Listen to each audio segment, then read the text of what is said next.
Boa tarde a todos. Antes de tudo, gostaria de agradecer a presença aqui dos colegas, dos juristas, de todos do Brasil e de Portugal que estão conosco.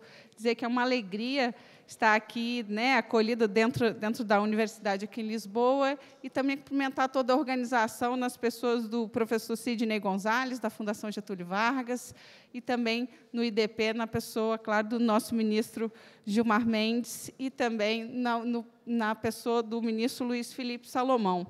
Nós temos um painel extremamente variado para falar de um tema muito na moda nos últimos anos e que tem trazido aí boas questões para dentro do direito, mas que acabam casando com informações também de fora do direito. Para que tenhamos uma noção, vamos ter aqui na nossa mesa o Dr. Marcos Vinícius Furtado Coelho, sempre presidente da Ordem dos Advogados do Brasil. Presidente, gostaria de lembrar que, no período que o senhor era presidente, nós tivemos a alegria de ter um marco legal para a mediação e de ter a reforma da lei de arbitragem. Foi no período, justamente, que a Ordem, eu acho que participou de todos os debates e foi fundamental para que nós tenhamos dois marcos muito bons, né, em nível internacional, completamente adequados às práticas internacionais, que, claro, merecem algum aprimoramento, mas que, sem dúvida, trouxeram, nos últimos anos, um grande avanço para o Brasil na área dos meios alternativos ou adequados de solução de conflitos. Isso, sem dúvida, é mérito da comunidade. O senhor presidia a Ordem na época, e a gente teve a felicidade de contar com a liderança do ministro Salomão, que, acredito também, espero, né, possa trazer essa liderança para o projeto de lei, para as normas em outras áreas dos ADRs, como os dispute boards. Teremos também o Dr. Nuno Villa-Lobos, que é presidente do Centro de Arbitragem Administrativa e mestre em Ciência Política pelo Instituto Universitário aqui de Lisboa. O Dr. Nuno está aqui na ponta. Dr. Manuel Carlos de Almeida Neto, advogado, vice-presidente da Comissão Nacional de Estudos Constitucionais da Ordem dos Advogados do Brasil, diretor jurídico da Companhia Siderúrgica Nacional do Brasil, e também doutor Manuel vai trazer uma perspectiva interessante aí do acolhimento constitucional das soluções consensuais. Doutor Marcos Vinícius vai falar da arbitragem. Doutor Carlos França, presidente do Tribunal de Justiça do Estado de Goiás, presidente do Conselho de Presidentes de Tribunais de Justiça do Brasil, que vai tratar também dos meios consensuais na perspectiva dos juizados especiais, né, tão relevante, um instituto tão interessante no Brasil.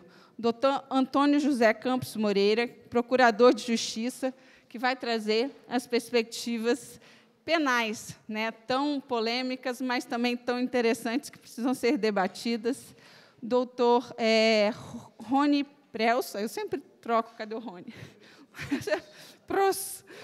Rony Pros Duarte, acima de tudo pernambucano, né, Rony? Vice-presidente do Conselho de Gestão do Grupo de Líderes Empresariais de Pernambuco, diretor-geral da ESA, no Conselho Nacional da Ordem dos Advogados do Brasil. E também vamos contar aqui com a participação do Dr. Luiz Inácio Adams, sócio do Tauil Schecker, e também teve várias passagens aí como AGU e também como procurador da Fazenda Nacional do Ministério da Fazenda. E, por fim, Dr. Alexandre Freire, que é membro do Conselho Diretor da Agência Nacional de Telecomunicações, professor do Instituto Brasileiro de Ensino, Desenvolvimento e Pesquisa e doutor em Direito pela PUC São Paulo.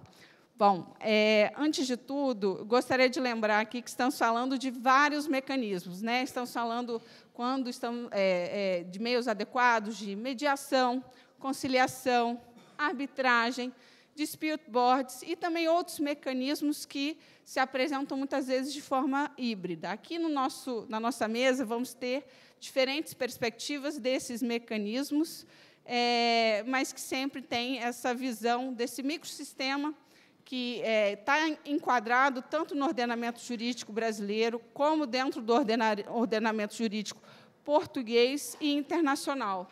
Não podemos esquecer que essas foram as primeiras formas de solucionar conflitos em nível internacional e, portanto, tem um histórico não só nacional, mas internacional de relevância na forma de resolver os conflitos entre todos os membros da sociedade.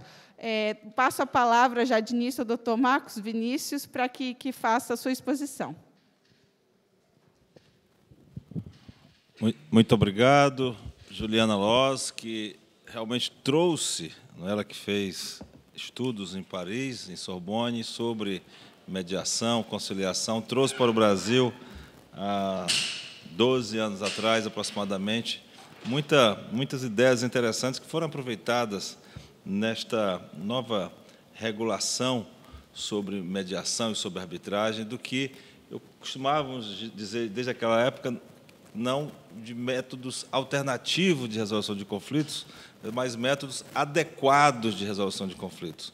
Porque, de fato, a judicialização não poderia ser, não pode ser a primeira opção. A conciliação, a mediação e a própria arbitragem, que traz a advocacia como protagonista e, portanto, aumenta a responsabilidade de todos que fazemos esses meios, deveria ser a primeira procura, e não apenas o contencioso. Portanto, nós precisamos sempre tratar desse tema, não no sentido de nos distanciarmos dele, mas de nos aproximarmos, no sentido de que temos que fazer com que esses meios sejam realmente os mais adequados e que eventuais problemas não signifiquem muros que impeçam que possamos atingir o êxito buscado. Então, vou tratar um pouco de alguns problemas que há tantos anos atrás não imaginávamos que fossem surgir, mas que, como tudo na vida, há problemas para serem superados. Mas eu gostaria de, rapidamente, porque só temos 7 minutos para cada qual falar, de saudar todos da mesa. Não vou repetir, sintam-se todos cumprimentados, mas me permitam o Nuno Villa-Lobos, o Antônio José Campos Moreira, meu querido irmão Rônio Pros Duarte, o Luiz Inácio Adams, querido irmão, quando foi presidente, ele era AGU, e tantas conquistas fizemos juntos, inclusive a regulamentação no CPC dos honorários da advocacia privada e pública foi fruto de um entendimento da OAB com a AGU. Portanto, é importante resgatar a história e desse resgate, Adams, contamos com o seu apoio para que façamos prevalecer aquele entendimento, e no sentido de assegurar os honorários da advocacia. O Alexandre Freire, que vem realizando um excelente mandato na Anatel, para saudar de forma especial que o presidente do Tribunal de Justiça do Estado de Goiás, e trazer um abraço do presidente Rafael Lara, que me encomendou este abraço especial e de elogios a você, e o Manuel Carlos de Almeida Neto, esse querido amigo e irmão, doutor em Direito pela USP, que abrilhanta este evento. Saudar 1.200.000 advogados brasileiros aqui presentes, na pessoa do meu amigo presidente Beto Simonetti, a quem peço uma salva de palmas pelo brilhante trabalho que ele desenvolve à frente da nossa instituição. Imagine, presidente Beto Simonetti, que a nossa OAB, e sou partícipe disso, há 20 anos atrás, ela foi ao Supremo Tribunal Federal para que o Supremo declarasse inconstitucional a arbitragem, porque não daria acesso à justiça. Ou seja, nós, advogados, tínhamos uma concepção preconceituosa em relação aos meios extrajudiciais de resolução de conflitos, ao ponto de irmos ao Supremo, para que, há 10 anos atrás, puséssemos no nosso Código de Ética, no artigo 2º, inciso 12, de que constitui princípio deontológico da advocacia, portanto, uma imposição ética do advogado, meu amigo Bichara, nosso procurador tributário da OAB, que o advogado deve buscar, antes do contencioso, o acordo, a conciliação, a mediação. E que, para estimular isso, Adriano, querido amigo, colocamos também que não pode o advogado cobrar honorários a menor, porque a causa será decidida por uma conciliação. Nós não podemos desestimular financeiramente a conciliação. Então, é falta de ética o advogado utilizar, Machaé, nosso Roberto Marinho das Comunicações, aquela antiga prática que a gente colocava no contrato: os honorários são tanto, mas se tiver acordo, a gente diminui.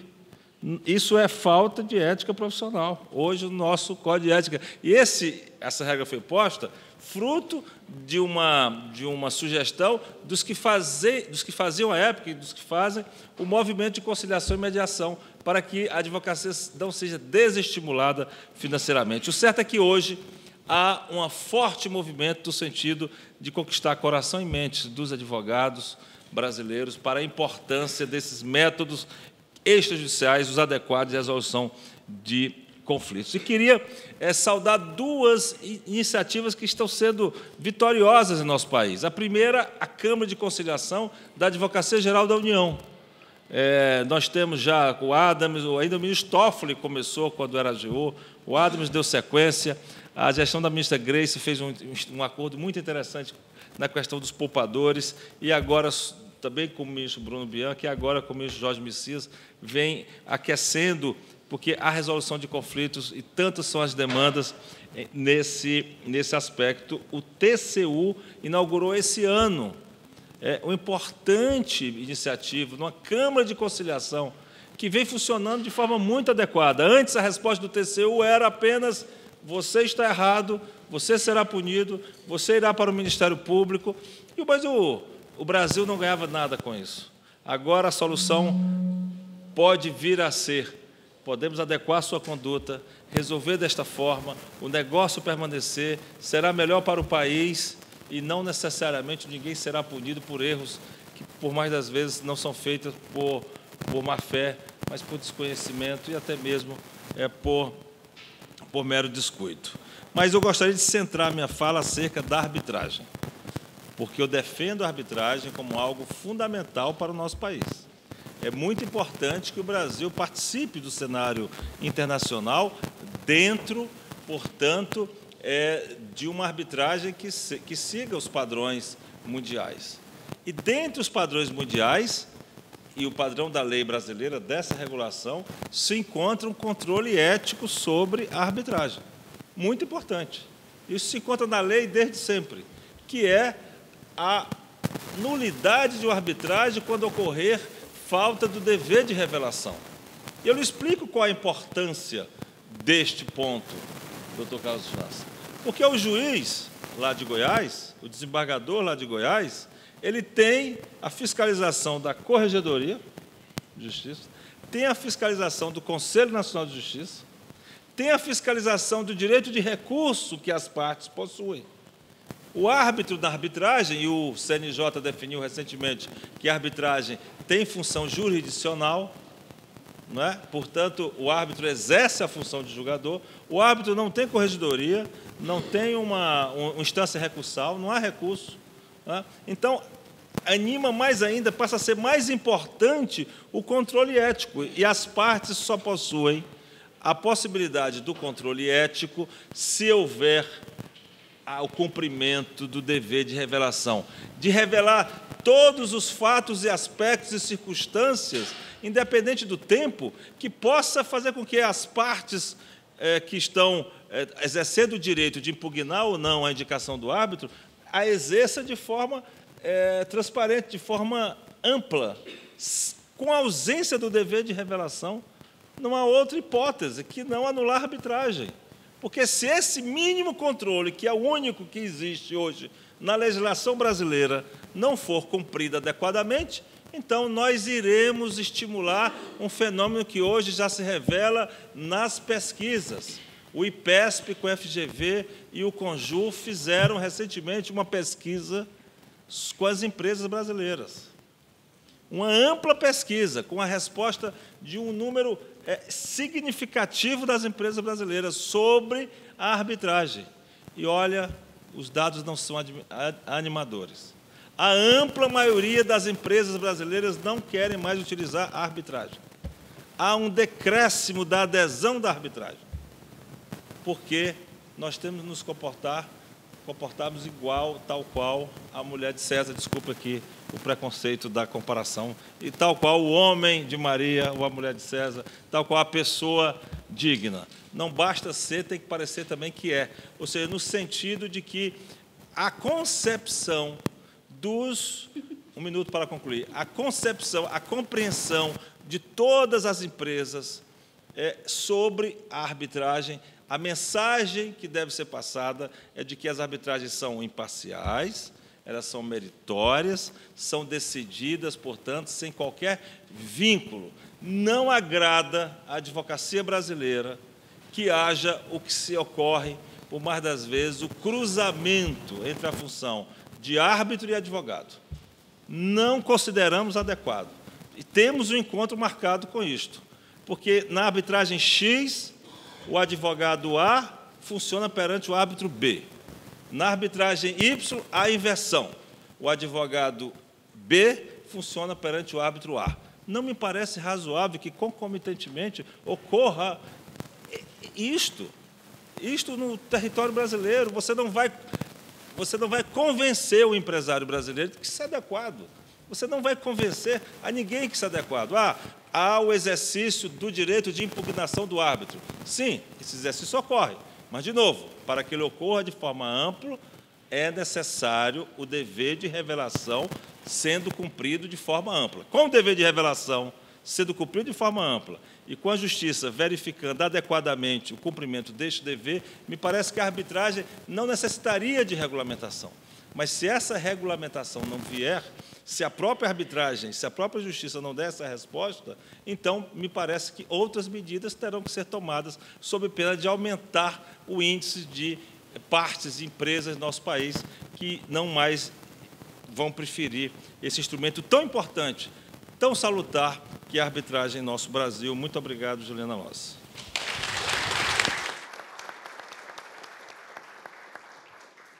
Nós que agradecemos, presidente, e esses pontos trazidos sobre a importância da arbitragem, me lembro que em 2016 era um ano muito difícil para a economia do Brasil.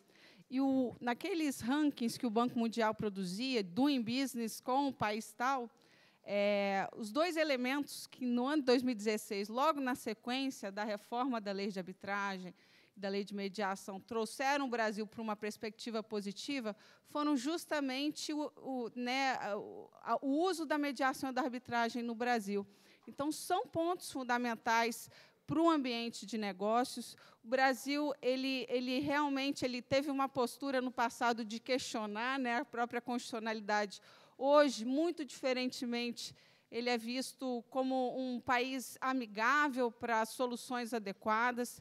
Basta verificar que, por exemplo, menos de 5% de todas as ações anulatórias em relação à arbitragem que chegam ao judiciário anulam ou modificam ou impactam nas decisões arbitrais, por exemplo. Em relação à mediação, também temos soluções extremamente amigáveis, friendly, nesse sentido, tanto do uso da mediação em áreas que antes seriam impensáveis, como a reestruturação de empresas. Então, o Brasil, de fato, ele é um campo interessantíssimo para o uso de meios adequados, e o aprimoramento desses mecanismos é algo que nós enxergamos a todo tempo. Passo a palavra agora para uma perspectiva mais portuguesa, ao doutor Nuno, para que faça a sua explanação.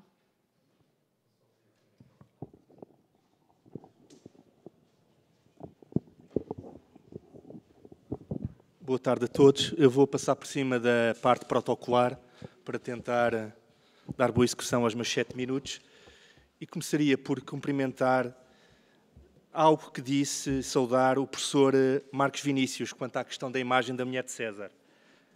É um conceito hoje em dia mais exigente de transparência que tem sido, aliás, acolhido pelo nosso Tribunal Constitucional, no sentido de que tão importante quanto a justiça ser séria, é também parecer ser séria. Porque, sendo a justiça administrada em nome do povo, é importante que o povo veja a justiça a ser feita. E esse cruzamento com o papel dos advogados na arbitragem é particularmente evidente. E nós, aqui em Portugal, estabelecemos um regime que impede qualquer membro de um escritório de advogados de exercer as funções de árbitro se estiver pendente algum processo desse escritório no Centro de Arbitragem Administrativa. Isso esteve desde sempre contemplado nos nossos regulamentos, desde 2011, e desde a Lei 7 de 2021, está, portanto, plasmado na própria lei da República. Eu diria que a experiência portuguesa, que tem sido muito bem sucedida, eu já tive a oportunidade de ir várias vezes ao Brasil, de participar em eventos, e tenho dito mais ou menos sempre o mesmo. Acho que é um importante ponto de partida para a reflexão brasileira, mas não pode ser um ponto de chegada. E eu dividiria aquilo que vou dizer em 3 partes. Dizer que há motivos importantes para questionar a arbitragem tributária no Brasil, motivos que têm estado ausentes do debate público. Depois existem motivos ou razões para questionar a introdução da arbitragem tributária no Brasil, que têm estado presentes no debate público e que eu acho que são as más razões. E, em terceiro lugar, dizer que é importante olharmos para as especificidades idiosincráticas, porque são essas especificidades que muitas vezes justificam uma política pública e a ordem dos fatores aí não é aleatória. Precisamos ir primeiro aos alicerces e não começar pelo fim. O problema é o que nos traz aqui. Ora, se olharmos para os últimos resultados do Brasil, se contarmos com a União e no plano do Estado, estamos a falar em 75% do PIB, a corresponde, portanto, impostos por cobrar, do montante que está parado, portanto, na fase administrativa tributária ou nos tribunais tributários. Ora, essa realidade dos 5 trilhões de reais não tem qualquer paralelo com a experiência portuguesa. Em 2011, quando fomos pioneiros na criação do regime da arbitragem, estamos a falar de 3,5% do PIB nacional. É um valor infinitamente menor, a que respeitava mais ou menos 5 mil milhões de euros. 5 bilhões, portanto. Mas essa é, portanto, diria eu, a perspectiva da árvore. E nós temos de olhar para a perspectiva da floresta. Porque é na floresta que estão as nossas respostas. E eu acho que a nossa resposta parte aqui de um equilíbrio que é fundamental fazer e que eu nunca via ser feito quando nós comparamos a experiência portuguesa com a experiência brasileira. Que é de que modo é que se equilibram o interesse público da arrecadação das receitas tributárias, que é vital para a comunidade, para o funcionamento das escolas, dos hospitais, dos tribunais, com as garantias jurisdicionais dos contribuintes. Ou seja, o dever fundamental de pagar impostos, mas também o direito de não pagar impostos que sejam inconstitucionais ou ilegais. E esta é a escolha fundamental que é feita pelos vários Estados. A prioridade está do lado do interesse fiscal público da arrecadação e cobrança ou está no plano das garantias jurisdicionais dos contribuintes que pressupõem, portanto, o direito fundamental de não pagar impostos até que haja uma decisão final transitada em julgado, mesmo que essa decisão tarde 20 anos. A prova de fogo, ou o fiel da balança nesta escolha, é dado por 2 institutos jurídicos fundamentais. O princípio solve et repete e o regime de inadmissão da suspensão de eficácia do ato tributário judicialmente impugnado. O Brasil também teve este princípio, solve et repete, temporariamente, apenas em 1938, na altura do Getúlio Vargas, que copiou na altura o modelo italiano de Mussolini. E há aqui um estudo muito recente do IBFD que, se repararem, eu não tenho aqui nenhum PowerPoint, mas é quase 50-50 entre os vários Estados considerados, os que têm este regime e os que não têm. Por exemplo, de um dos lados, tendo, portanto, este princípio em que primeiro tem de se pagar e só depois é que se impugna, temos, por exemplo, a Argentina, a Áustria, Portugal, a Finlândia, a Alemanha, a Irlanda, a Itália, a Holanda, a Noruega, a Polónia. Bom, e, de acordo com o sistema brasileiro, temos, por exemplo, o Chile, a Colômbia, a República Checa, o México, a Suécia, a Suíça. Bom, hoje em dia, nós, em Portugal, temos aquilo que se denomina de princípio mitigado, deste princípio solve et repete. Esta questão não é apenas teórica nem dogmática, tem um efeito prático essencial, que é o de se saber quem é que sofre as consequências da morosidade. E, dependendo da resposta a esta pergunta, vamos encontrar os grandes defensores da arbitragem ou do lado do Estado ou do lado dos contribuintes e das empresas. Ora, em Portugal, quem sofre as grandes consequências da morosidade são os contribuintes e as empresas, porque primeiro tiveram de pagar o imposto ou prestar uma garantia obrigatoriamente. E essa garantia, sendo temporária, tem um regime que só caduca ao fim de 4 anos e ainda pode ser prorrogado por mais 2. E estamos a falar de 4 anos porque está indexado à decisão do Tribunal de Primeira Instância. E, portanto, o que isso significa é que há um conjunto de efeitos negativos da morosidade, como seja o de não se poder utilizar o dinheiro porque está afeto a garantias bancárias, não se pode investir, não se sabe quando é que vai haver uma decisão judicial e todo esse ónus corre pelo lado do contribuinte. Estamos a falar de custos de litigância, de bloqueio na liquidez, custos de calções e provisões, falência das empresas, com o custo social consequente, fruto do desemprego, decisões de investimento adiadas pelos operadores económicos, e eu creio que tenho 1 minuto, e o elevado custo de contexto. Ora, no Brasil, a situação não é bem essa. No Brasil, o principal prejudicado será o próprio Estado, porque não recebeu o imposto antecipadamente na maioria das situações e a taxa de recuperabilidade é muitíssimo reduzida. E por isso é que eu acho que em Portugal os grandes defensores da arbitragem foi sobretudo a sociedade civil e a vontade dos contribuintes foi depois bem interpretada pelo Poder Legislativo. Criou, na altura, um regime legal que nada tem a ver com a lei modelo da UNCITRAL.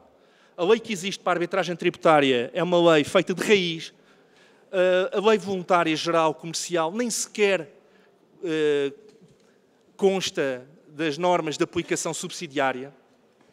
É um regime, portanto, totalmente original e específico e até vos posso dizer que, em termos processuais, está mais aproximado do processo que corre nos tribunais do Estado do que propriamente na arbitragem em sentido clássico. Eu partia, portanto, aqui diretamente para as conclusões, uma vez que não vou conseguir falar da segunda parte, que teria a ver com a disponibilidade do crédito tributário. Dizer, então, em jeito de conclusão, que no plano comparativo entre Portugal e o Brasil, a dimensão do problema do contencioso fiscal, as suas principais causas e principais vítimas, a configuração do sistema tributário variável em função do equilíbrio entre o interesse público da arrecadação e as garantias jurisdicionais dos contribuintes, são diferenças significativas que recomendam prudência numa eventual adaptação do regime português, porque pode não encaixar no complexo puzzle que é constituído pelo sistema fiscal brasileiro. Se por um lado é fácil comparar os regimes de arbitragem voluntária e comercial de Portugal e o Brasil, porque assentam ambos no paradigma comum da lei modelo da UNCITRAL, no caso da arbitragem tributária isso não acontece porque o regime português é absolutamente inovador e próximo da marcha do processo tributário dos tribunais do Estado.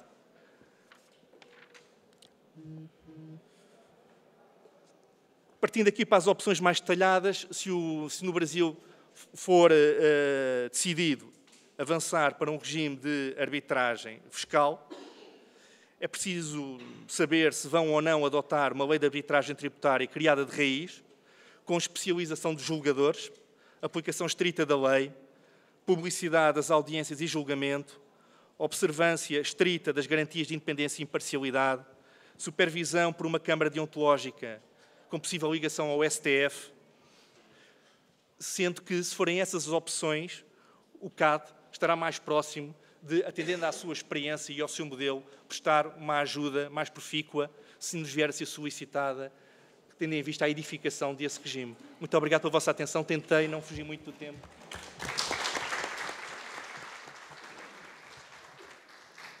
Muitíssimo obrigada, doutor Nuno. Sem dúvida, a experiência portuguesa nessa área é referência não só para o Brasil, mas também para o mundo.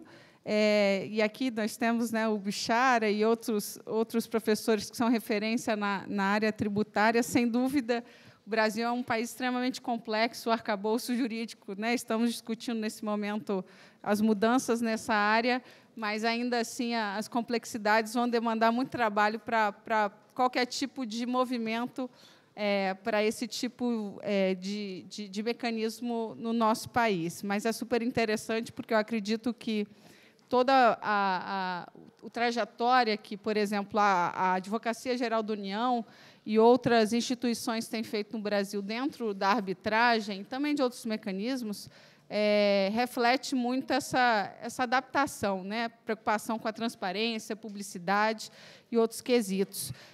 Passo aqui a palavra, ainda nesse mundo público, para o doutor Manuel, que vai trazer uma perspectiva mais constitucional desses mecanismos. Boa tarde a todos. Doutora Juliana Losta, obrigado pelo convite. Presidente Simonetti, uma honra estar aqui com Vossa Excelência. O desafio é grande. Falar de meios alternativos de resolução de conflito, tem que quebrar também um pouquinho aqui a parte protocolar,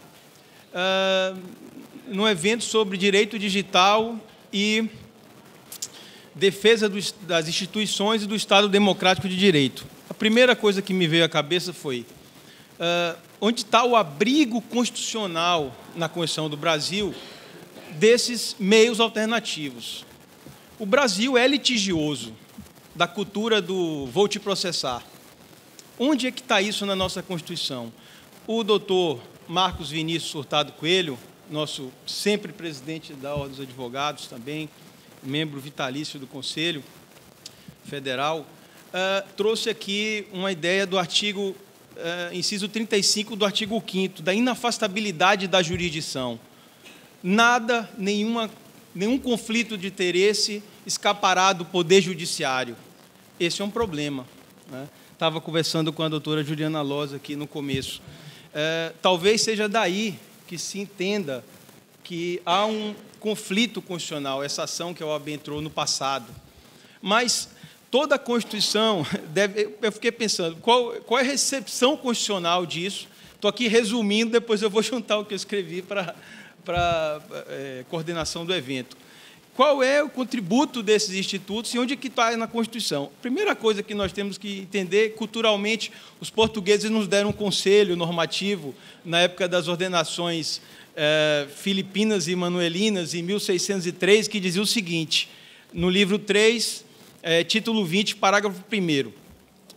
É no começo da demanda, e no começo da demanda dirá o juiz a ambas as partes que antes que façam despesas e sigam entre elas os ódios e as dissensões, se devem concordar, e não gastar suas fazendas por seguirem suas vontades, porque o vencimento da causa é sempre duvidoso.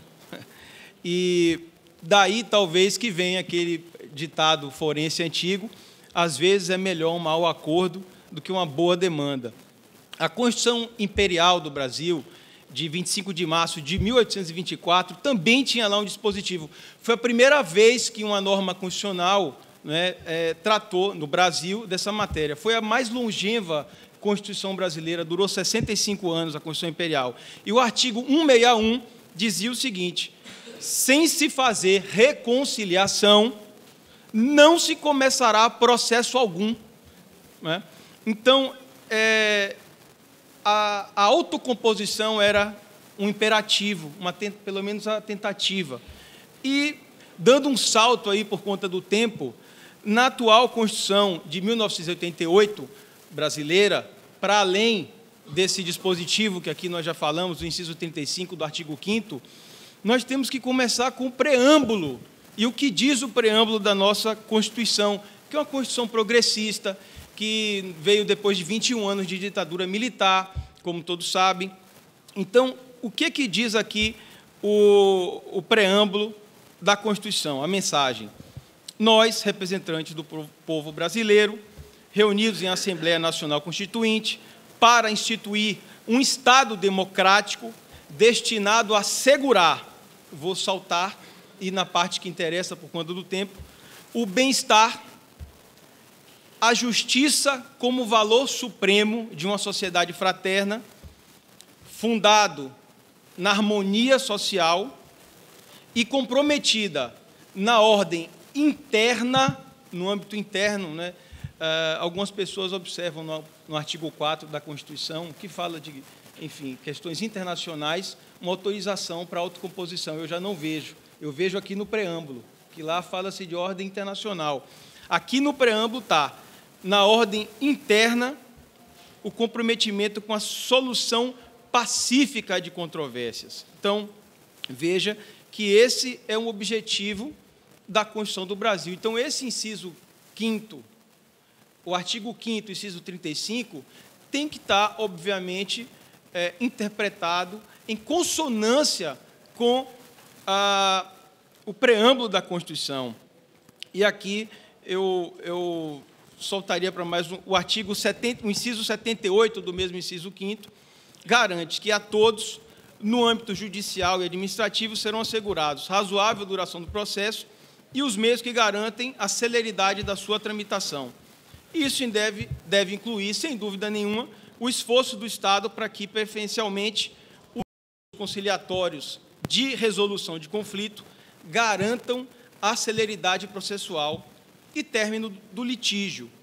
Então, digo eu aqui, que é preciso dar efetividade aos comandos constitucionais e combater a cultura da judicialização dos conflitos de interesse do popular, como já disse aqui, vou te processar, que banaliza a jurisdição, pois esse sentimento representa um retrocesso civilizatório que não tem abrigo na Constituição do Brasil.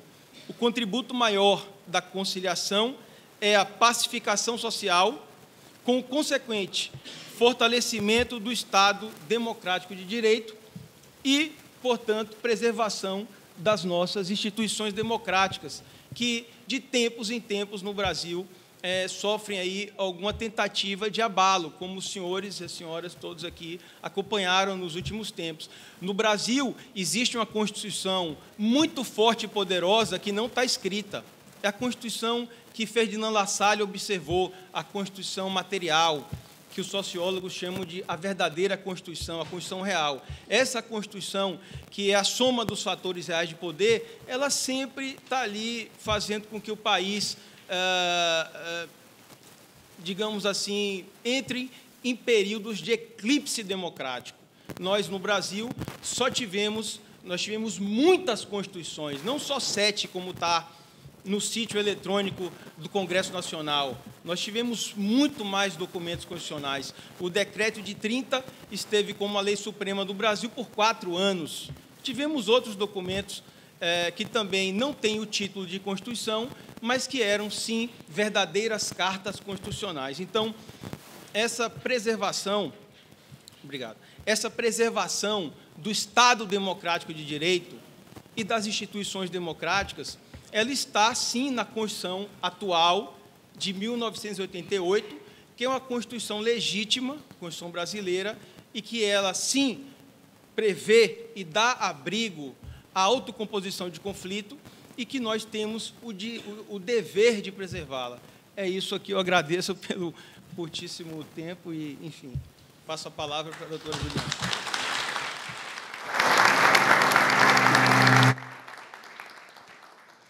Professor Manuel, muito obrigada. Excelente exposição. Nós fizemos um acordo aqui no início, dado o horário e a temperatura agradável, né? A gente tentou encurtar, então agradeço muito aqui a colaboração de todos por fazer desse encontro um encontro breve, leve e agradável. O professor Manuel tocou em pontos fundamentais e eu me lembrei, professor, de uma pessoa, né, que é um processualista que todos nós conhecemos, que é o professor Kazuo Watanabe, que sempre trouxe, né, a perspectiva de soluções consensuais e que entende todo o sistema jurídico, o acesso à justiça tão proclamado em todas as constituições nossas, portuguesa e europeias de uma forma geral, como o acesso a uma ordem jurídica justa, não necessariamente passando por uma decisão adjudicada.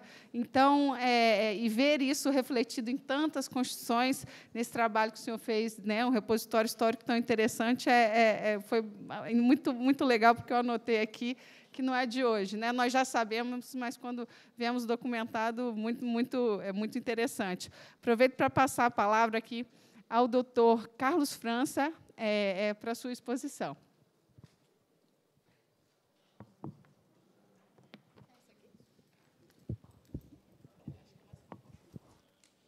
Cumprimento a mesa na pessoa da doutora Juliana Loss e sintam-se todos os presentes também cumprimentados, na pessoa do nosso presidente da OAB, doutor Beto Simonetti.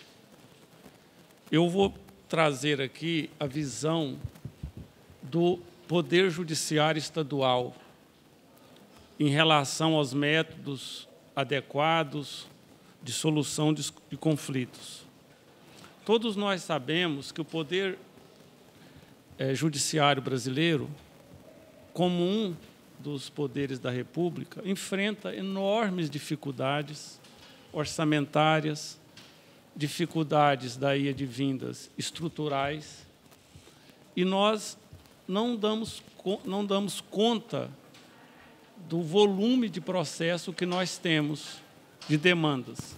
Nós temos hoje em andamento mais de 80 milhões de processos, mais de 80 milhões de processos. Este é o primeiro slide que fala do quantitativo de processos em andamento, 83 milhões. Desses 83 milhões, 65 milhões tramitam na Justiça Estadual. É um número avassalador. Não tem estrutura nenhuma do Judiciário que suporta este número de processos. Então, nós temos... esse aí, é isso. Certo. Nós temos, então, 83 milhões de ações em andamento, 65 milhões na Justiça Estadual. Logicamente, quando a Constituição fala do acesso à justiça e do princípio da celeridade, que aqui o doutor Manuel Carlos mencionou, fala, e nós temos que compreender como efetividade da justiça, uma justiça eficaz. E o Estado brasileiro não consegue oferecer essa justiça eficaz. E, por consequência, nós temos que buscar meios alternativos, adequados, para que possamos atender a esta sociedade que clama tanto pelos serviços públicos, no caso do judiciário. Mas essa sociedade litigiosa que nós temos é uma sociedade que ainda não tem na sua cultura aquele envolvimento com esses meios alternativos.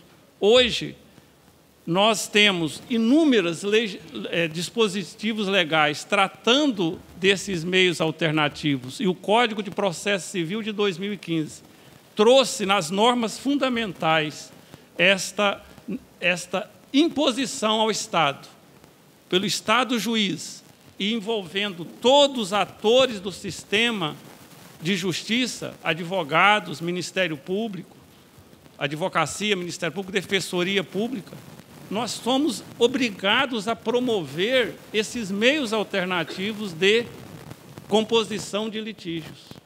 Ah, mas nós, juízes, não temos essa cultura. Não temos. Nos bancos da faculdade, até pouco tempo atrás, não tínhamos esta disciplina. Nas escolas de formação de magistrado, também não. Então, agora, o judiciário se deu conta da importância de investir em seus magistrados para que eles possam ter essa consciência de que, sem a utilização desses métodos alternativos adequados, não conseguiremos. E, então, nós olhamos aqui, nos mediadores, nós temos 7.788 mediadores inscritos nos cadastros, ou seja, eles estão prontos, os mediadores, os conciliadores inscritos para atuarem nesse quantitativo. Olha os números. Nós fizemos 7.780.000 audiências no ano passado. Destas 3.199.000 foram audiências de conciliação, atingindo, então, uma média de 83% de homologação de acordos, ou seja, olha o percentual alto de acordo. Então, quando se dá a oportunidade que o conciliador é preparado, nós conseguimos alcançar esses índices. Num país em que nós fazemos 12.120 audiências de conciliação por dia e conseguimos 10.000 homologações por dia, é um país que merece dar um olhar diferenciado para esses métodos, porque nós podemos avançar muito, podemos avançar. E aqui nós temos, e o CNJ é um indutor, as políticas públicas do CNJ é um indutor desta entrada e impulsionamento das conciliações. Nós temos audiência de conciliação, a Semana da Conciliação, onde se consegue 112.000 audiências realizadas e 71.000 acordos. Número considerável, quase 70% dessas audiências se transformam em composição.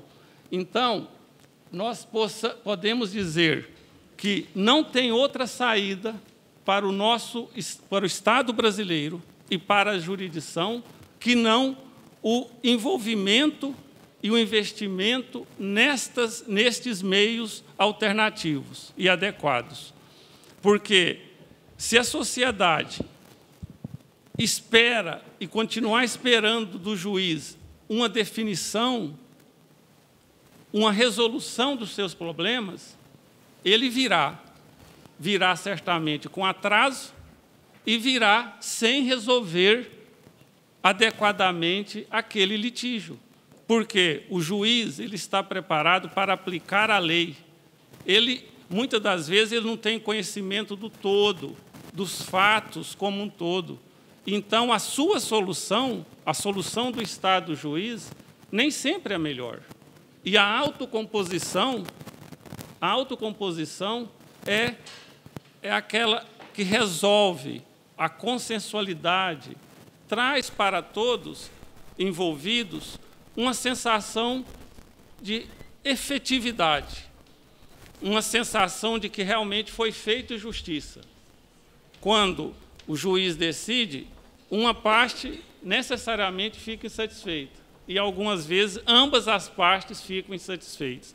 Então, nós temos no Brasil hoje, desde a década de 90, pós-Constituição, com os juizados especiais, depois a Lei 9.099/95, depois os juizados federais do ano de 2001, e depois a Lei da Mediação, da arbitragem, e nós temos esses remédios legislativos, essas previsões legislativas que nos respaldam. Mas, para isso, nós temos que investir na mudança de cultura do brasileiro, investir nos conciliadores, nos mediadores, investir na formação dos magistrados, porque, do contrário, nós vamos continuar remando sem chegar no porto seguro.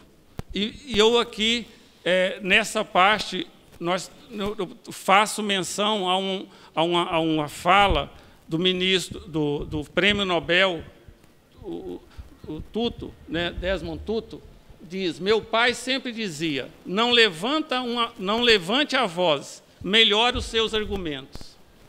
Para isso eu completaria: melhoremos nossos argumentos, tenhamos mais compreensão e buscaremos sempre e alcançaremos a composição, que é a justiça feita com o envolvimento de todos aqueles que estão esperando uma solução para aquele caso concreto, uma solução que não venha da mão pesada do Estado, uma solução construída com argumentos, construída com debates e construída da melhor forma possível, que é a solução que as partes alcançam com a participação, seja de um conciliador, seja de um mediador, seja de um árbitro, se for assim definido, e se nenhum desses métodos possibilitar essa definição, que então o Estado juiz resolva a questão colocada. Meu muito obrigado, assim nós esperamos, embora o Poder Judiciário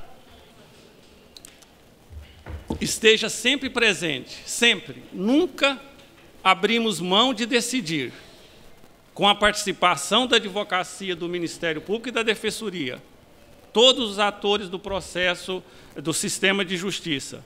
Mas nós não podemos ter essa compreensão antiga que nós vamos oferecer à justiça. Nós vamos oferecer à justiça que o juiz, na sua compreensão, pensa que é justiça, mas é uma justiça, muitas das vezes, que não resolve aquele litígio e não resolve o conflito social. Então, o Poder Judiciário apoia pelo CNJ, apoia pelos inúmeros sejusques, milhares de sejusques instalados nos tribunais, apoia por meio dos tribunais de justiça, né? O presidente Macedo está aqui do Tribunal do Brasil de DF, que nós, com os nossos parcos orçamentos, nós investimos nos nossos magistrados, investimos nos nossos conciliadores para atender melhor a sociedade. Meu muito obrigado, conte com o Poder Judiciário também.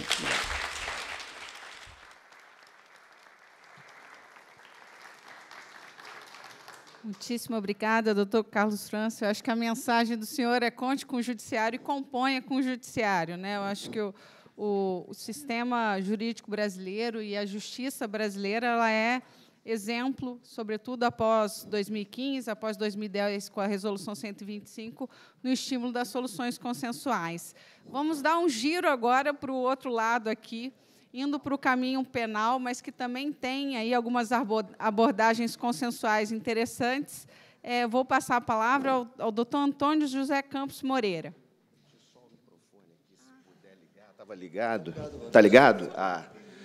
Bom, inicialmente quero cumprimentar a doutora Juliana Lois, presidente da nossa mesa, professora doutora, e, ao fazê-lo, cumprimento os demais integrantes. Cumprimento especial também ao doutor Luciano Matos, Procurador-Geral de Justiça do Ministério Público do Estado do Rio de Janeiro, aqui presente. Um cumprimento às advogadas, aos advogados que participam dessa nossa tarde de trabalho, na pessoa do presidente da Ordem dos Advogados do Brasil, doutor Simonetti, e um agradecimento todo especial à Fundação Getúlio Vargas, na pessoa do doutor Sidney Gonzalez, por poder estar participando de um evento desta envergadura. E não poderia deixar também de fazer um registro a presença do nosso ex-procurador-geral de Justiça, hoje subprocurador-geral, o doutor Marfan Martins Vieira, também responsável pela minha presença nesse painel. Eu vou, dentro desse tempo escasso, exíguo, de 7 minutos, procurar trazer, eu creio que a maioria aqui do público é da área não penal, é da área civil, mas trazer um panorama geral da justiça penal negociada.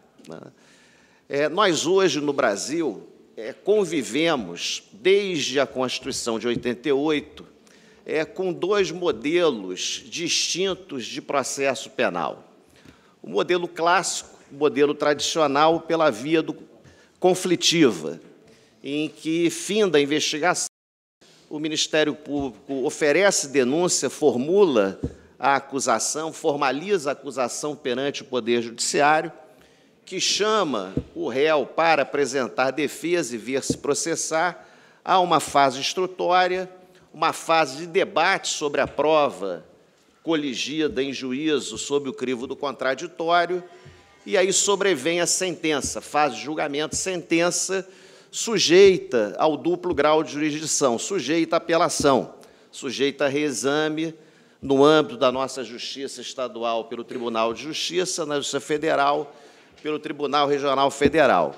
Se o acórdão não for unânime, se o acórdão for, portanto, por maioria e desfavorável ao réu, ainda serão cabíveis os embargos infringentes e de nulidade, sem falar na possibilidade, se for o caso, evidentemente, da oposição de embargos de declaração.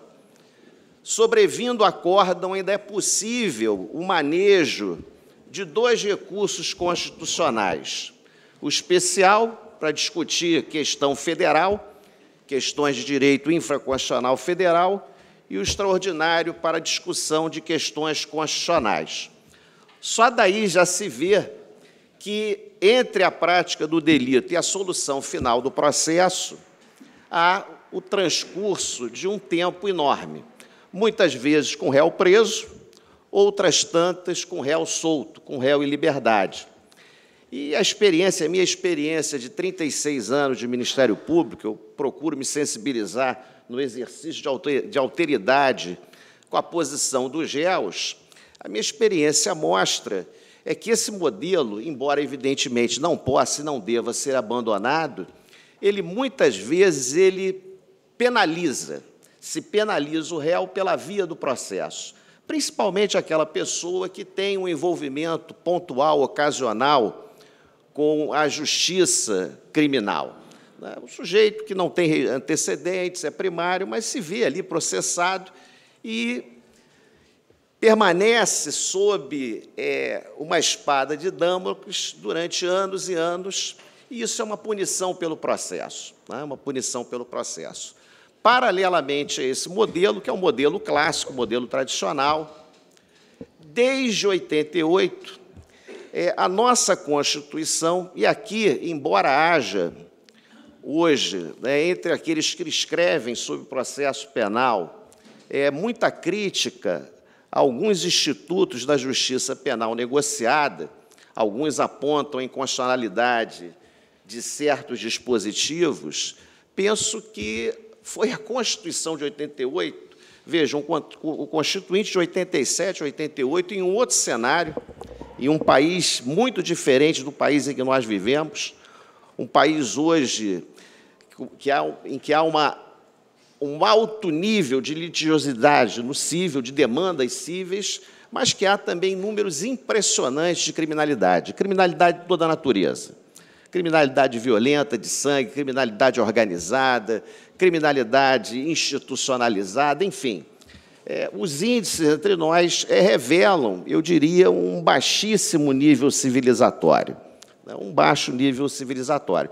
O Constituinte de 88 já, talvez, na sua sabedoria, vislumbrando a necessidade de se abrir a porta para a introdução entre nós de institutos que não têm a ver com a nossa tradição constitucional, com a história do nosso direito, institutos que vêm do sistema anglo-saxão, o Constituinte abriu as portas para a justiça penal negociada no artigo 98.1 da Constituição, ao dizer que os Estados e a União deveriam criar juizados especiais criminais, permitida, nas infrações de menor potencial ofensivo, a transação penal.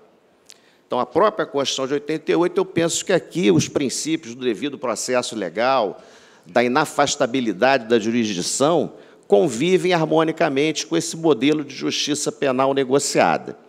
A partir daí, a partir do permissivo constitucional, sobreveio, em 1995, a já antiga Lei 9.099, a qual se referiu o desembargador Carlos França, presidente do Tribunal de Justiça do Estado de Goiás, que, além de definir o conceito legal de infração de menor potencial ofensivo, disciplinou a transação penal. Transação penal que consiste, basicamente, na aplicação imediata de pena restritiva de direito ou multa, mediante proposta do Ministério Público, aceita pelo autor do fato, sempre contando com assistência, com orientação técnica de seu advogado. Indispensável e imprescindível sempre nesses negócios jurídicos processuais penais a intervenção do advogado, a quem cabe aconselhar o seu cliente diante daquele quadro probatório, sobre a oportunidade, sobre a conveniência de aceitar a proposta formulada pelo Ministério Público. Transação, paralelamente, o legislador também aproveitou a oportunidade política favorável e introduziu na Lei 9.099, sem que esse instituto, absolutamente nada, tenha a ver diretamente com os juizados especiais, introduziu o Instituto da Suspensão Condicional do Processo, que isso hoje é lembrado por poucos, mas que foi criado, que foi moldado pelo saudoso desembargador Weber Martins Batista, do Tribunal de Justiça do Estado do Rio de Janeiro, professor titular da UERJ, da Universidade do Estado do Rio de Janeiro, em meados dos anos 80.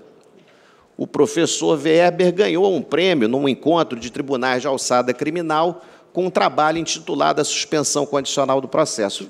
Então, vieram a transação, a suspensão condicional do processo, já mais ou menos arraigados, também a composição dos danos civis com efeito penal e o instituto que hoje vem causando, eu diria, mais polêmica, e ainda com um largo espaço para a sua ampliação, que é o Acordo de Não Persecução Penal, o ANPP. O ANPP se baseia, tal qual os demais institutos, desse modelo de processo penal pela via do consenso, modelo de justiça penal negociada, se baseia na tentativa de se compor o caso penal mediante acordo, uma solução consensual ou consensuada do caso penal extraído de um procedimento investigatório. O grande problema que eu vejo hoje, dois problemas, né? E o nosso presidente, o presidente do Tribunal de Justiça de Goiás, tem muito mais experiência porque é administrador de um poder estadual. O legislador vai criando institutos e as instituições da área judiciária, aqui eu me refiro especificamente ao Ministério Público, também ao Poder Judiciário, à própria Defensoria Pública, muitas vezes não dispõe da estrutura adequada para implementar esses institutos. E, além dessa falta, em relação ao ANPP, o Acordo de Não Persecução Penal, os resultados ainda são muito tímidos. Falta de estrutura e, eu diria, uma má vontade por certa parte dos operadores jurídicos, tanto entre os membros do Ministério Público, que não conseguem enxergar que o protagonismo na justiça penal negociada é do Ministério Público compartilhado com a advocacia, já que o juiz é juiz da legalidade do acordo, não do mérito. Os que entendem que o ideal é um processo pela via clássica que resulte em condenação, não conseguindo enxergar que a solução final pode ser obtida antes, favoravelmente aos interesses estatais e ao próprio investigado, que, cumpridas as condições do acordo de não persecução penal, o acordo de não persecução penal não é transação penal, não há imposição de pena, são acordadas condições, tem a sua punibilidade extinta. Esse acordo não gera reincidência, não gera maus antecedentes. Eu vejo aí, por parte de alguns membros do Ministério Público, alguns advogados, uma certa reação, e o Judiciário numa postura ainda, digamos, aguardando para ver o que vai acontecer. Eu creio que eu sou entusiasta desse modelo, eu penso que a via do consenso, mesmo do processo penal, não vejo aqui enfraquecimento do direito de defesa, muito pelo contrário. Esses acordos abrem uma alternativa para a defesa, é uma alternativa para o Ministério Público, que pode, ao invés de oferecer denúncia, de percorrer a via do processo penal condenatório tradicional, buscar uma solução acordada, e é também uma estratégia de defesa, porque o investigado, o réu orientado por seu advogado, poderá ou não aceitar o acordo. Não vejo aqui uma hipossuficiência presumida, uma vulnerabilidade, o enfraquecimento do direito de defesa. Não, eu acho que isso empodera a defesa técnica, né? Desde que esses acordos sejam submetidos à homologação do Poder Judiciário, tal qual prevê a lei. E o problema aqui, como o desembargador pontuou, é de cultura, é de mentalidade. A nossa cultura, nós todos, ou quase todos e todas, fomos formados no modelo de processo pela via do conflito, tanto no processo penal como no processo civil. No processo penal, eu diria que isso ainda é pior, porque nós temos questões constitucionais importantes em jogo que têm que ser ajustadas dentro dessa nova realidade. Então, o importante aqui é que todos nós, membros do Ministério Público, advogados, advogadas, magistrados, magistradas, mudemos o nosso paradigma. A justiça penal negociada, ela não transige com a verdade, não transige com a ideia de justiça, mas ela busca uma solução célere, rápida, tanto quanto possível, e efetiva, que satisfaça os interesses da sociedade e os interesses do investigado ou réu. Então, é preciso mudar o paradigma e centrar a nossa atuação no modelo utilitarista. Modelo utilitarista, relação custo-benefício sobre todos os aspectos. Eu espero ter trazido aí algumas informações relevantes. É uma síntese da justiça penal negociada. Um modelo ainda muito novo entre nós, mas que eu tenho absoluta certeza, está aqui o doutor Fernandes, nosso advogado do Rio de Janeiro, é um modelo que veio para ficar. Muito obrigado. Assim eu encerro dentro do 1 minuto.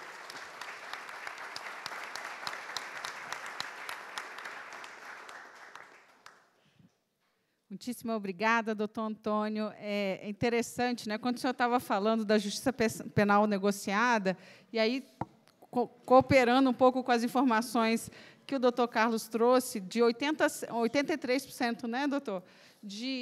No juízo homologatório, eu fico pensando como que seria como que serão, né, são essas estatísticas no âmbito penal, considerando essa atividade judicial tão peculiar, né, que é um juízo de legalidade. São pensamentos aqui que transitam entre as duas esferas, civil e penal, que são interessantes. Vou passar a palavra agora ao doutor Rony Pros, correto, Rony?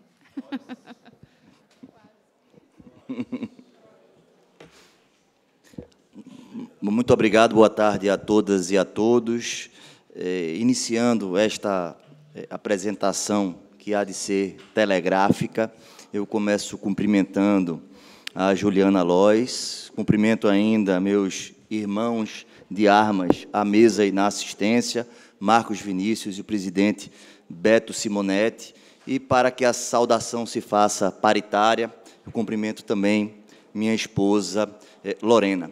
Eu gostaria também de agradecer à organização, na pessoa de Sidney Gonzalez, por oportunizar uma experiência que me permite revisitar, né, um momento transformador na minha vida, há mais de 22 anos, quando estive aqui nesta faculdade, e pude crescer não apenas profissionalmente, mas até espiritualmente, a partir do convívio com grandes juristas e grandes pessoas aqui desta casa, com especial destaque para o professor José de Oliveira Ascensão, de saudosíssima memória, e o professor Paulo Otero. Muito bem, de maneira muito lacônica, eu queria inicialmente dizer que escolhi aqui para compartilhar, né, algumas reflexões sobre um tema que é bastante pouco tratado no âmbito dos substitutivos da jurisdição, que é a autotutela. A autotutela, historicamente, ela é vista, né, com grande preconceito, porque é atrelada a um estágio civilizatório mais primitivo, né? Fred Didier, ele pontua que há uma certa displicência dos processualistas no trato da autotutela. Calamandrei dizia, né, que a autotutela era algo primitivo. Dinamarco dizia que era a prevalência de um interesse sobre a força, e Ada Pellegrini, dentre tantos outros, né, dizia ser precária e aleatória. E os críticos, né, da autotutela, inclusive, aludem à previsão do Código de Processo Penal, que no artigo 345 estabelece, tipifica, né, como delito o exercício arbitrário das próprias razões. Mas a autotutela ela vem sendo revisitada, né, em tempos mais recentes.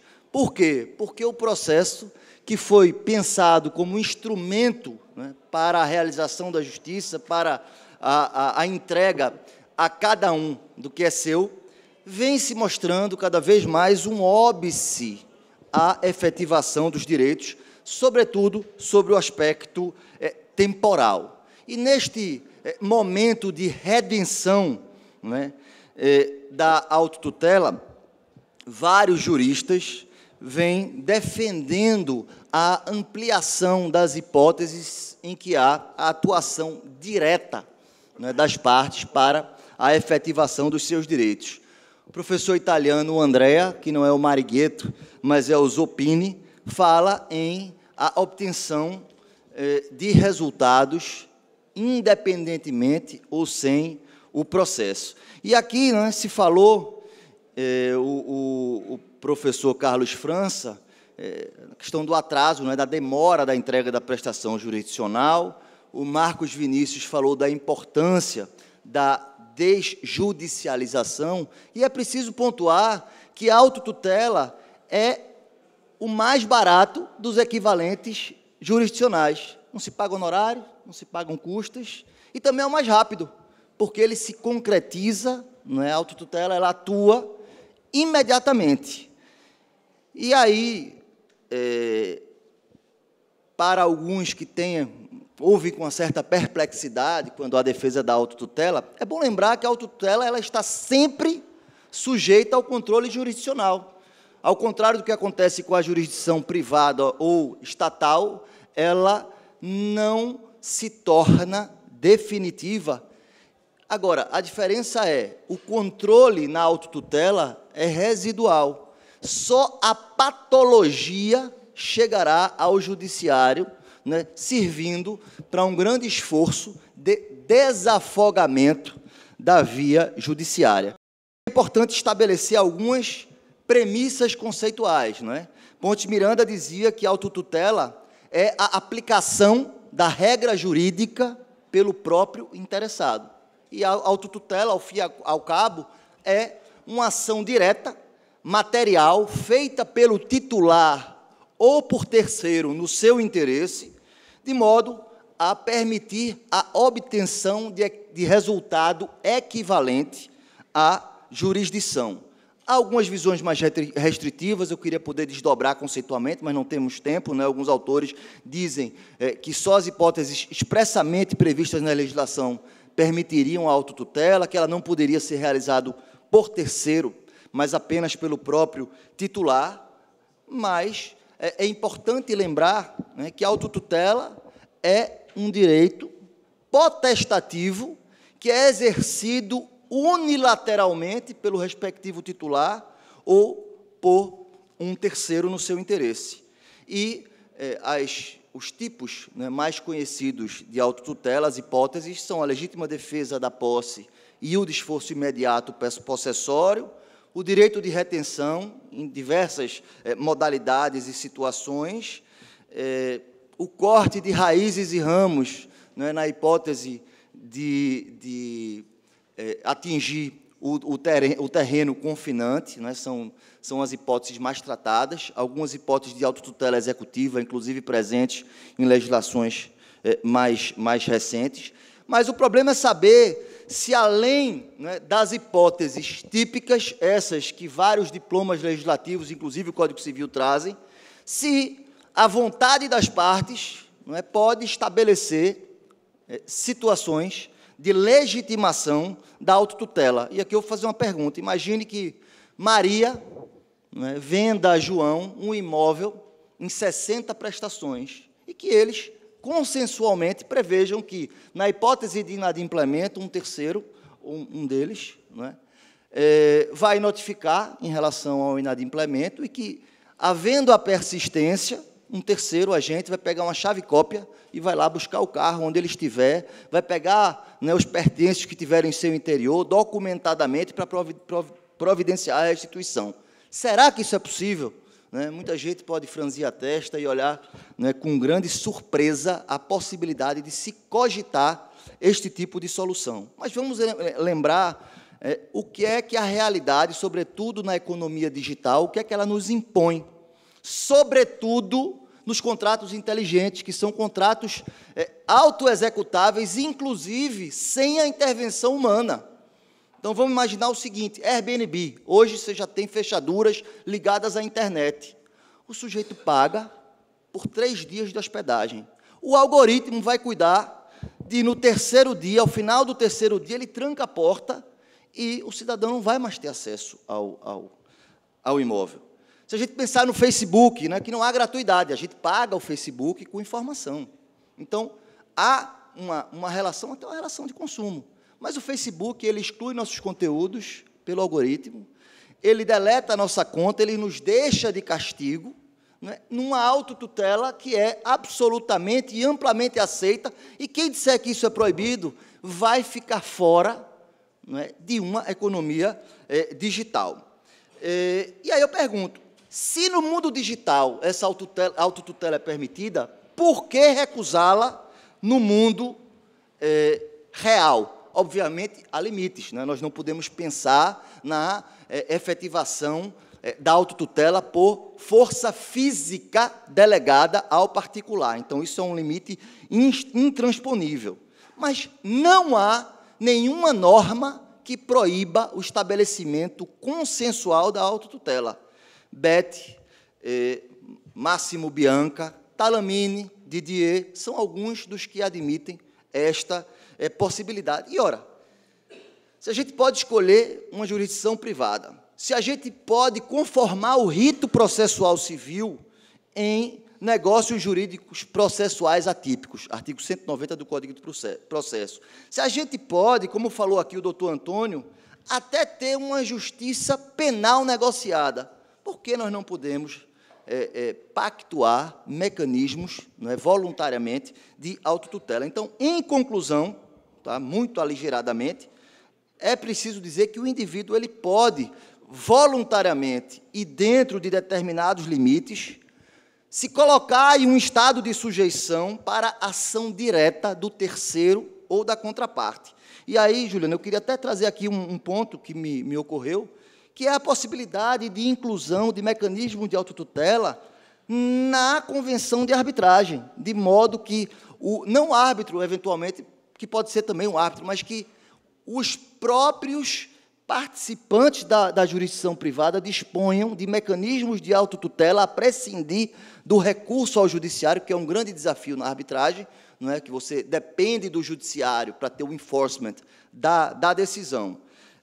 E lembrando que essa consensualidade ela vai excluir o elemento do tipo do delito do artigo 345 do CPB, porque onde há consensualidade, não pode haver, por uma razão lógica, a arbitrariedade que depende da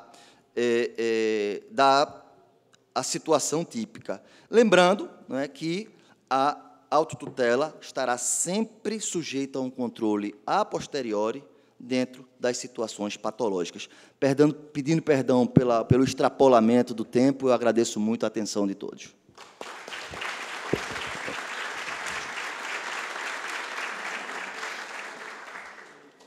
Muitíssimo obrigada, doutor Rony. O nosso retorno aqui, né, a teoria geral do processo e a própria teoria geral do direito. Eu acho que quando a gente trabalha com meios extrajudiciais, a gente faz uma revisão de tudo isso, até porque está sempre dentro da discussão sobre o interesse de agir também. Bom, dado o avançado da hora e a temperatura, passo a palavra ao doutor Luiz Inácio Adams para a sua exposição.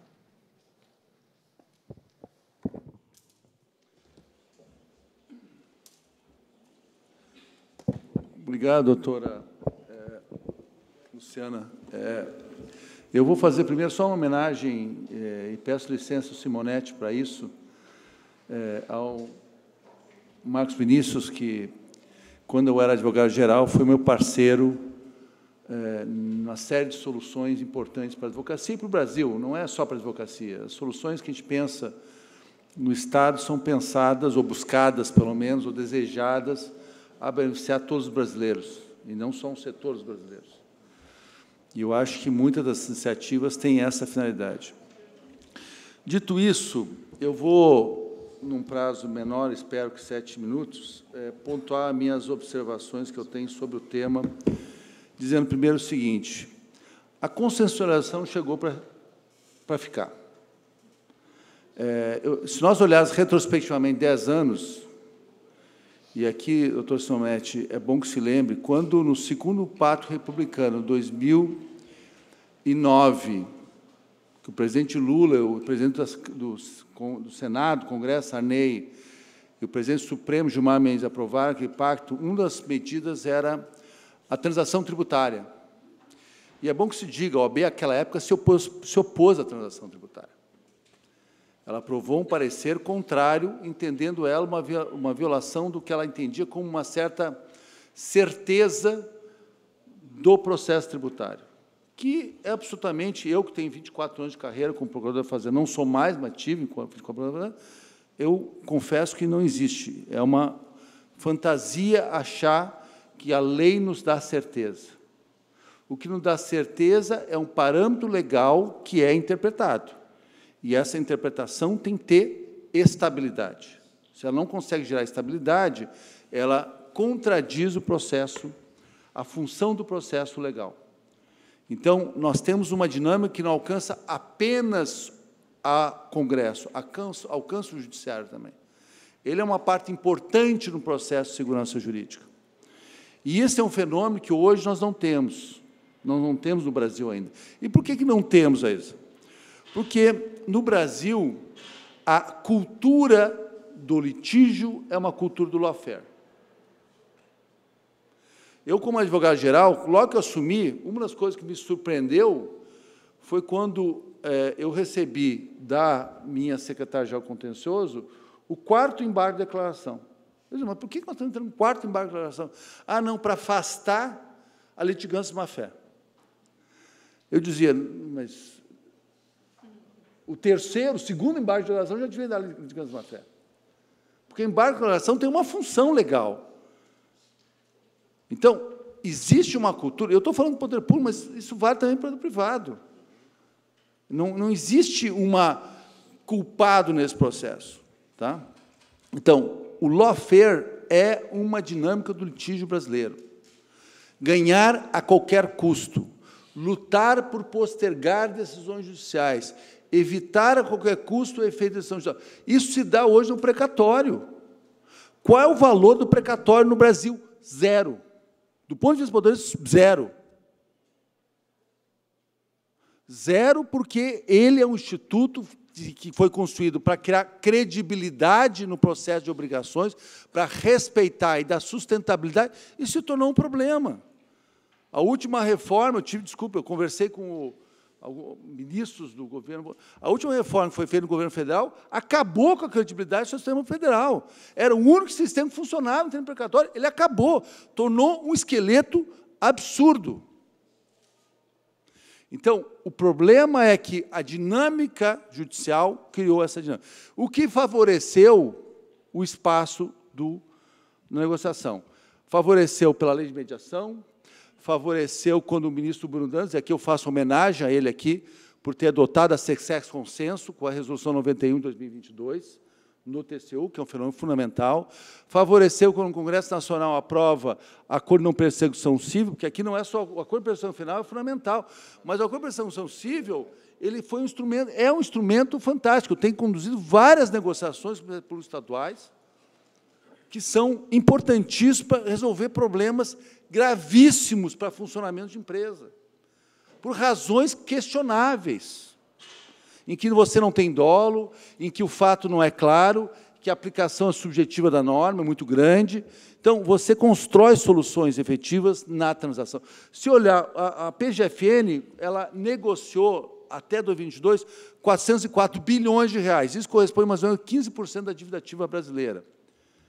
Considerando que a arrecadação, porque 404 não é a arrecadação do ano, 404 bilhões corresponde à dívida, o passivo litigioso equacionado. Isso é importantíssimo.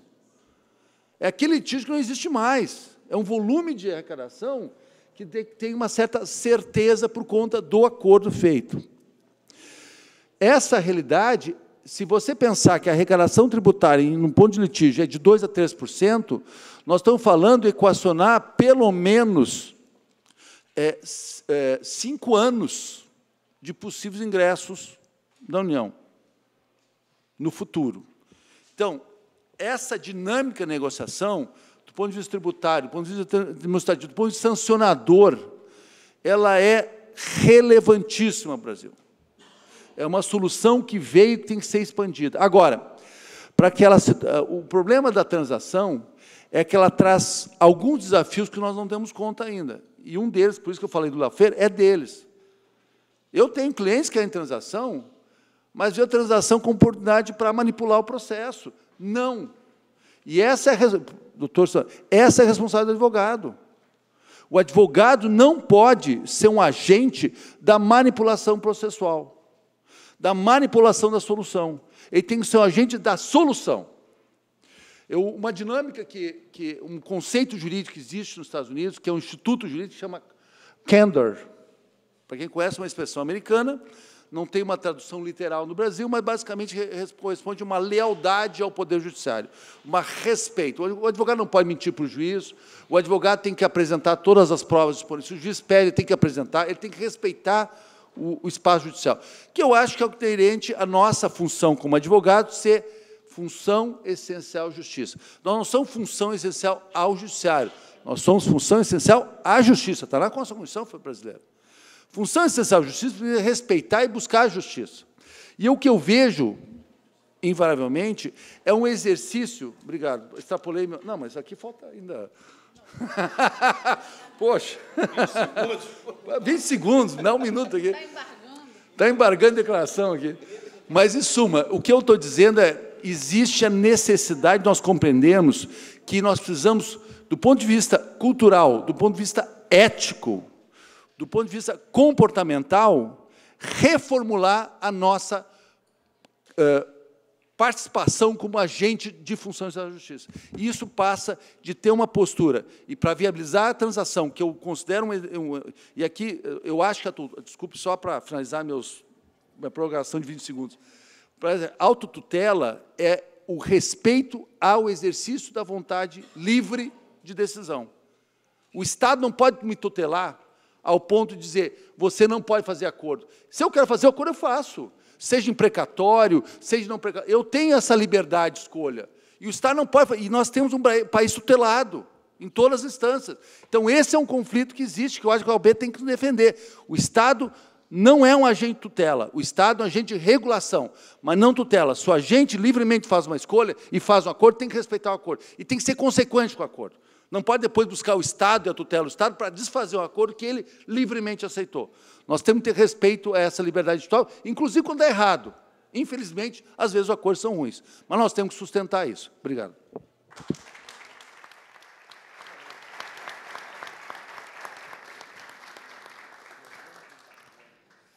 Muitíssimo obrigada, doutor Luiz Inácio Adams.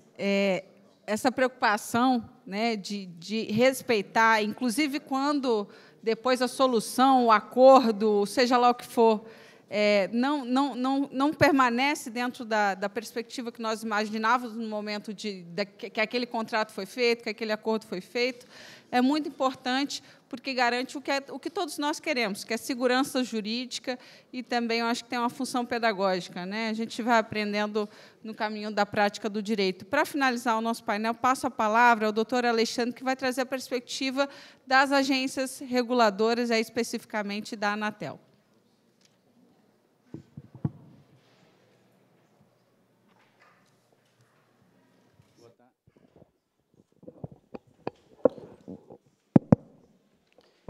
Boa tarde a todas e todos. Queria, inicialmente, agradecer o gentil convite para poder participar de mais uma edição do Fórum Jurídico de Lisboa. Eu faço na pessoa do ministro Gilmar Ferreira Mendes. Queria parabenizar a organização do evento. Tive a oportunidade de assistir painéis com temas relevantíssimos e com personagens que tenho muita admiração, entre os quais alguns ocupam espaços nessa mesa. Eu queria fazer uma especial menção ao nosso sempre presidente da Ordem dos Advogados do Brasil, Marcos Vinícius Furtado Coelho. Queria também aqui fazer um registro, a presença do nosso batonier, Beto Simonetti, e também fazer um breve registro, a presença de advogados que tenho muita admiração. Meu amigo Rony Proz Duarte, meu amigo Manuel Carlos e meu amigo do Kramer, que está ali na audiência. E também gostaria de fazer, porque aqui fiz em alusão aos advogados, mas eu sou advogado, estou em uma missão institucional, também fazer um registro da presença do meu amigo, diretor da NTT, Guilherme Sampaio, que está aqui conosco. O tema que eu elegi para dialogar hoje com vocês é o tema da consensualidade no ambiente regulatório, especial no âmbito do ambiente de telecom. É uma experiência, posso dizer para todos vocês, muito recente. Na quadra de existência da Anatel, 25 anos e alguns meses, a consensualidade é um experimento institucional. Mas eu posso assegurar para vocês que o arco da consensualidade do ambiente regulatório, embora longo, ele é virtuoso. E tentarei mostrar para vocês algumas dessas virtudes em se apostar na consensualidade. A Anatel, nesses 25 anos, ela criou inicialmente uma cultura do litígio administrativo, ou do contencioso administrativo. Talvez com a finalidade de se afirmar como uma agência constitucional ciosa pelos seus deveres constitucionais, a agência iniciou um processo muito acentuado de sancionamento. Isso culminou na construção de uma cultura em que se apostou muito no sancionamento. Para que possamos passar para vocês uma ideia de números, presidente Marcos Vinícius, atualmente nós temos, em dados abertos da Anatel, 58.501 processos administrativos, que cumularam em multas que hoje performam em 11 bilhões de reais, dos quais 39.798 são processos quitados, que corresponde a aproximadamente 1.126 bilhões de reais, o que corresponde, se formos analisar, a apenas 10% desse percentual inteiro que decorreu de uma crescente postura de sancionamento. Logo se observou que essa aposta era uma aposta inglória no âmbito da agência.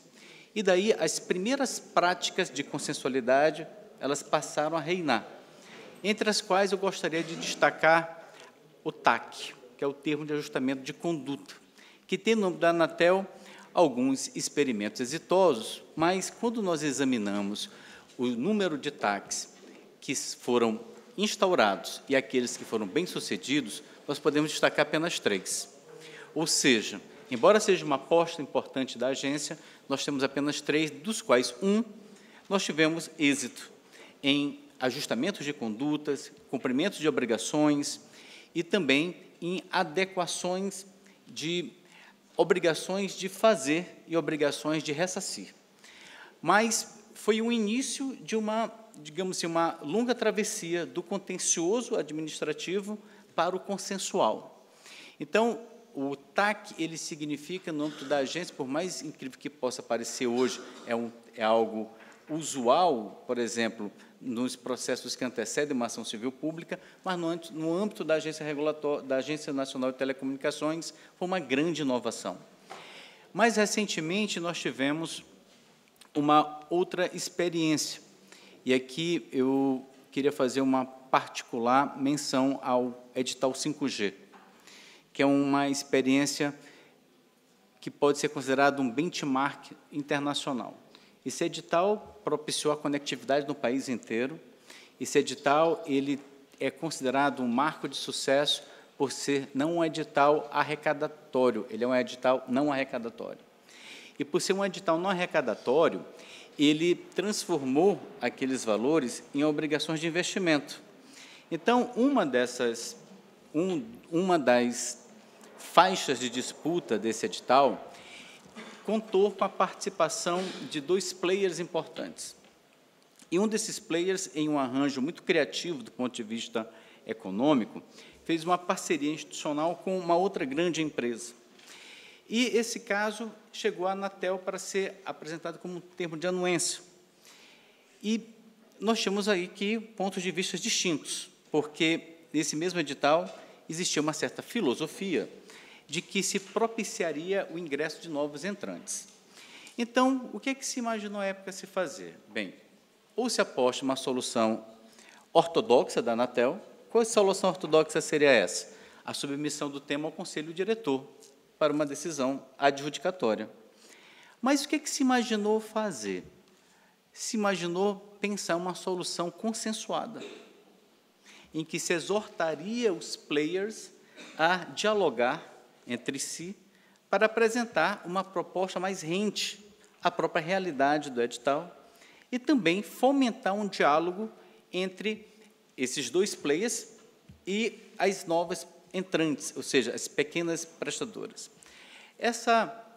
Digamos assim, essa iniciativa tem se revelado muito frutífera no âmbito da agência, porque tem permitido que esses entes possam dialogar e apresentar à agência uma proposta que possa ser submetida ao Conselho, de tal forma que não apenas seja uma decisão ortodoxa do Conselho, mas uma decisão em que os entes chegaram a um acordo muito próximo àquilo, professora Juliana, que se imaginou como uma filosofia dessa política pública de conectividade e também, por outro lado, do ponto de vista concorrencial, de fomento ao ingresso de prestadoras de pequeno porte.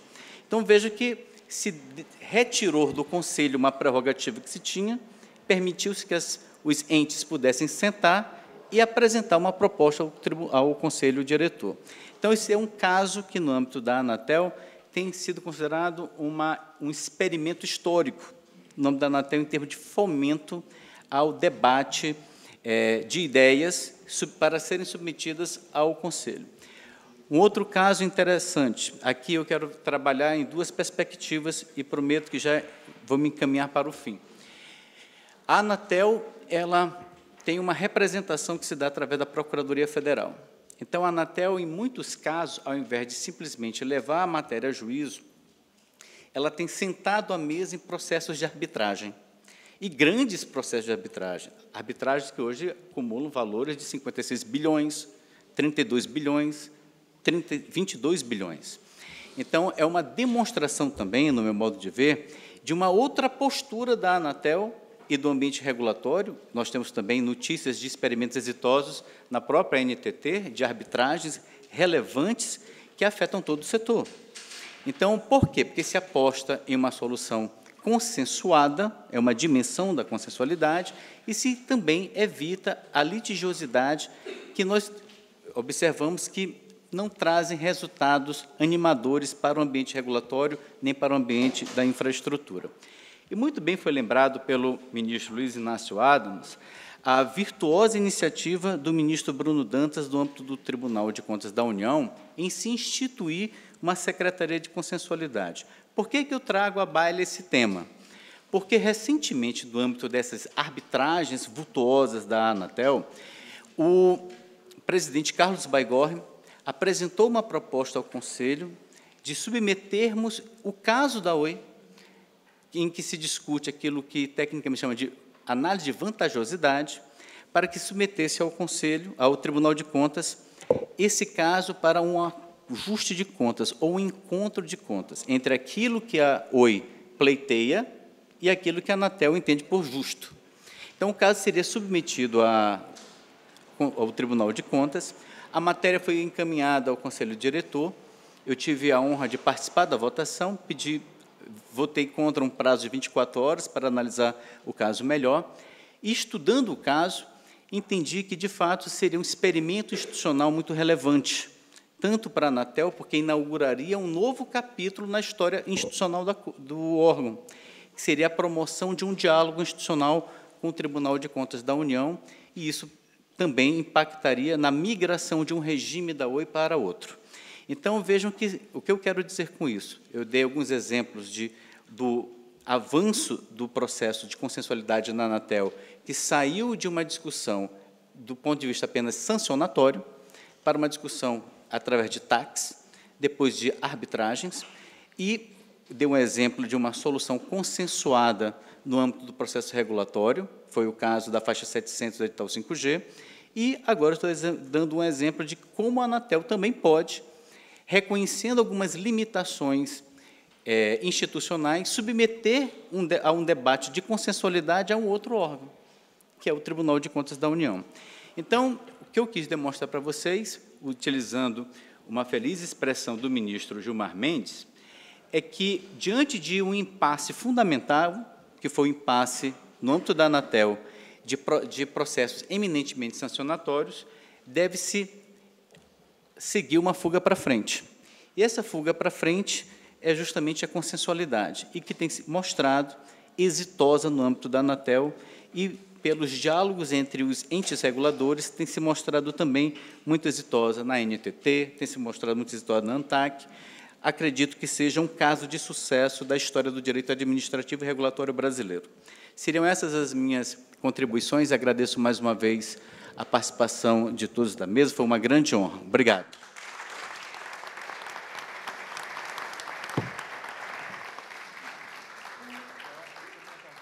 Muitíssimo obrigada, doutor Alexandre, e a todos que estiveram aqui, mesmo com esse calor terrível. Agradeço a participação, a colaboração de todos, e estamos encerrando o painel.